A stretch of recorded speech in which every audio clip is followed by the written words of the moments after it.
Olá a todos, tudo bem com vocês? Estamos aqui mais uma vez reunidos para mais uma videoaula. O tema da aula de hoje é quantidade de movimento e sistemas isolados. O que é quantidade de movimento? Então vamos imaginar o seguinte: se eu pegar essa borracha e soltar na minha cabeça, não vai acontecer nada. Mas e se eu pegar essa mesma borracha e soltar lá de uma altura de 50 metros? O que vai acontecer a hora que bater na minha cabeça? Vai machucar. Por que vai machucar? Porque ela vai chegar com mais quantidade de movimento. Aí muitos de vocês podem pensar, porque o peso muda. O peso não muda.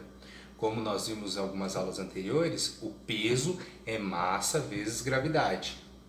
Então o peso dessa borracha aqui e chegando a uma certa altura que foi abandonado, o peso é o mesmo, o peso não muda, o que muda é a quantidade de movimento. E o que é essa quantidade de movimento? É a massa vezes a velocidade com que o corpo está naquele exato momento. Então, quantidade de movimento é massa vezes velocidade. Então, quando ele chega aqui na minha cabeça, se eu soltar daqui, ele chega com uma velocidade desprezível, baixa. Mas se eu soltar com uma altura de 50 metros, ele vai chegar com uma velocidade muito alta e essa velocidade vezes a massa vai me dar uma quantidade de movimento muito alta, né? Outro exemplo, se eu pegar um caminhão e um carro de passeio, se eles se colidir, né, é claro que você pode pensar o seguinte, que o caminhão sempre vai empurrar o carro, mas nem sempre é assim. Quem vai empurrar é aquele que se chega com mais quantidade de movimento. Por quê? Dependendo, se o carro estiver muito rápido e o caminhão parado, ou com uma velocidade baixa, o carro ainda consegue empurrar o caminhão, porque a quantidade de movimento do carro é maior. O que é quantidade de movimento? Massa vezes velocidade, certo? Nesses sistemas isolados, no sistema isolado, a quantidade de movimento sempre se conserva. Então a quantidade de movimento antes vai ser sempre igual à quantidade de movimento depois. Quando você fizer os cálculos e por acaso a velocidade der negativa, significa que esse corpo ele está com um movimento no sentido oposto do que foi adotado positivo, certo? Vamos ver um exemplo aqui. Então, aqui nós temos um exemplo. Vejamos aqui. Esse exercício aqui, ó. Um canhão com massa de 1000 kg dispara horizontalmente um projétil de 10 kg com velocidade de 20 metros por segundo. A velocidade de recuo do canhão é... Então, vamos lá. Então, esse é um sistema isolado. Então, aqui nós vamos usar o seguinte, que a quantidade de movimento antes vai ser igual à quantidade de movimento depois. Nós vamos ter dois corpos aqui, o canhão e a bala do canhão, certo? Então, a quantidade de movimento antes vai ser zero. Por quê? Tanto o canhão quanto a bala estão em repouso. E quantidade de movimento não é massa vezes velocidade? Então, se eu fizer aqui a massa da bala vezes a velocidade da bala mais a massa do canhão vezes a velocidade do canhão, isso antes tem que ser igual a massa da bala depois vezes a velocidade da bala depois, mais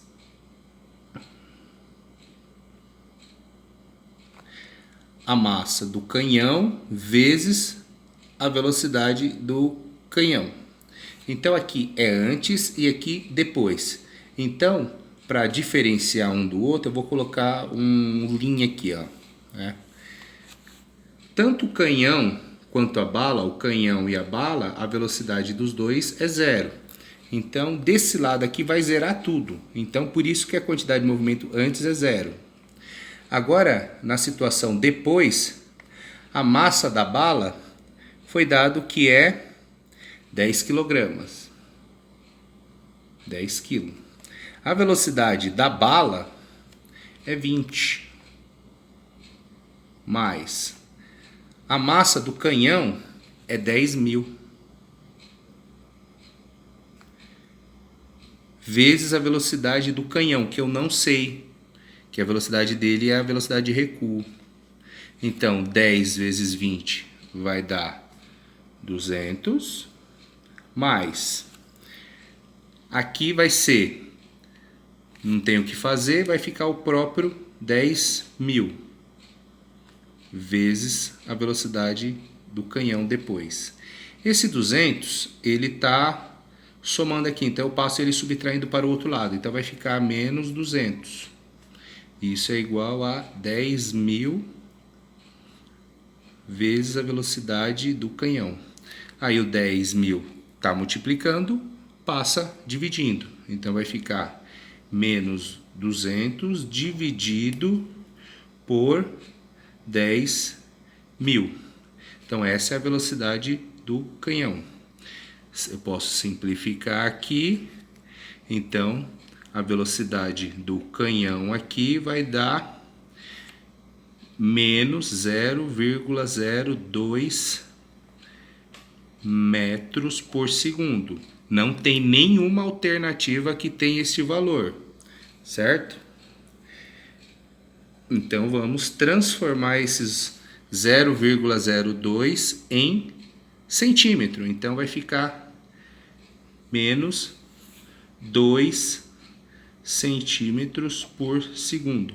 Esse sinal de menos significa que ele está indo do lado oposto ao lado da bala. Então a bala está indo para frente, então o canhão ele está recuando. Então a resposta aqui vai ser 2 centímetros por segundo. Letra D. Ok? Espero que vocês tenham entendido esse conteúdo. Até uma próxima. Fiquem com Deus.